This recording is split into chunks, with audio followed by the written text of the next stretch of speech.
अस्सलाम वालेकुम। व्यूअर्स, आज हम बात करेंगे थोड़ा-सा कि अब जो आगे आने वाले हालात हैं, जो मौजूदा जो हालात हैं, उनमें रियल एस्टेट के काम का अब क्या कैसे हालात चल रहे हैं, ये काम कैसे चलेगा। तो चूँकि हम जब भी अपने जो रियल एस्टेट के दोस्त हैं, जो इस फील्ड में हैं, जो बिल्डर्स हैं, जो कंस्ट्रक्शन के शोबे से वाबस्ता हैं, या जो रियल एस्टेट की सेल परचेज़ से वाबस्ता हैं, यही डिस्कशन होती है कि अब ये काम कब बेहतर होगा, कब चलेगा, कब हालात सही होंगे। तो थोड़ा-सा इस पे, चूँकि ये चीज़ बहुत डिस्कशन में रहती है और इसके बारे में बहुत ज़्यादा पूछा जाता है, तो थोड़ा-सा इस पे बात करना ज़रूरी है। तो चूँकि मैं तो फर्स्ट डे से इस चीज़ का हामी था कि जब पिछले 8-9 महीने से हम डिस्कस करते थे, तो मेरी यही दोस्तों के साथ डिस्कशन में बात रहती थी कि जब ये इलेक्शन हो जाएगा, जैसे फरवरी में ये इलेक्शन थे हमारे, फिर उसके बाद 3-4 महीने के एक पीरियड होता है, जैसे गवर्नमेंट की फॉर्मेशन होती है, फिर उसके बाद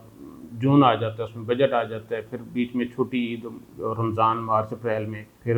बड़ी ईद आ जाती है जून में, फिर इस बात के जैसे ही बड़ी ईद का ख़त्म होते हैं जो हॉलीडेज़ हैं, फिर उसके बाद मुहर्रम उल हराम का बीच में गैप आ जाता है, हफ्ता 10 दिन, फिर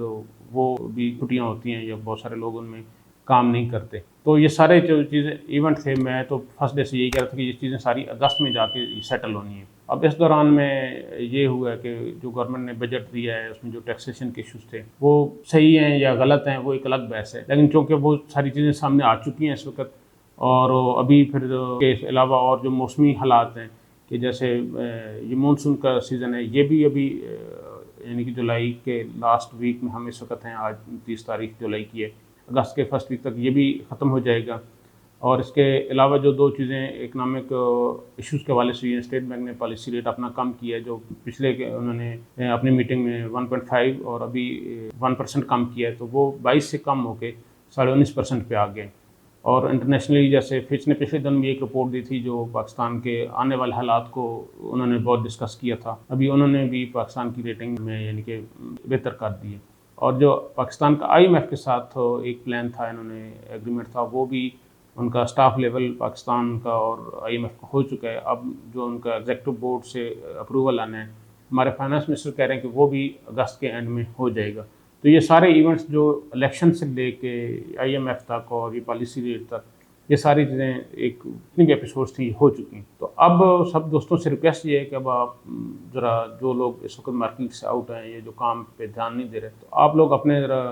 काम को सीरियस लें, अपने काम को ऑफिस को रेगुलर करें। तो अभी अगर आपको ये फर्स्ट हैंड एक्सपीरियंस होगा, ये मेरे कहने की बात नहीं है, अब जेन्युइन क्लाइंट जो है वो मार्केट में आना शुरू हुआ, तो उसने भी सारा देख लिया, इंतज़ार कर लिया लोगों ने 3 साल में, जो अच्छा हुआ जो बुरा हुआ, वो सारी चीज़ें इस वक्त काफ़ी सारी चीज़ें सेटल डाउन हो गई हैं। तो आगे काम करने के दिन हैं, आगे ये सारी चीज़ें जब ये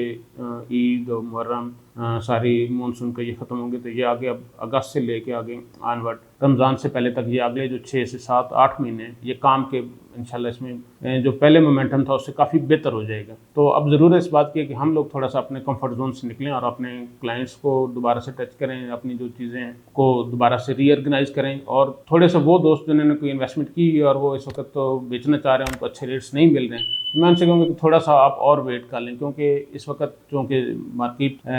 सेलिंग मार्केट नहीं है, इस वक्त बाइंग मार्केट है। तो वो दोस्त जो इस वक्त इन्वेस्ट करना चाहते हैं या कोई और प्रॉपर्टी लेने का सोच रहे हैं, उनके लिए ये बेस्ट टाइम है कि वो इस वक्त आएँ, हमारे साथ हुआ या जिसके साथ भी अपने दिल के साथ वो काम करते हैं, आएँ, चीज़ों को सोसाइटी ने मतलब कि फैसल टाउन में देखा जाए, फैसल हिल्स देखा जाए, फैसल टाउन फेज़ 2 देखा जाए, मल्टी गार्डन देखा, सोसाइटी अपना काम दिन रात कर रही है, उन्होंने अपनी चीज़ें बहुत बेहतर कर ली हैं। तो अब हमारा काम ये बनता है कि हम इस काम पे अपने थोड़ा सा ध्यान दें और अपने ऑफिस को रेगुलर करें, और इंशाल्लाह ये आने वाले दिनों में काम बहुत बेहतर हो जाएगा। Thank you. अल्लाह हाफ़िज़।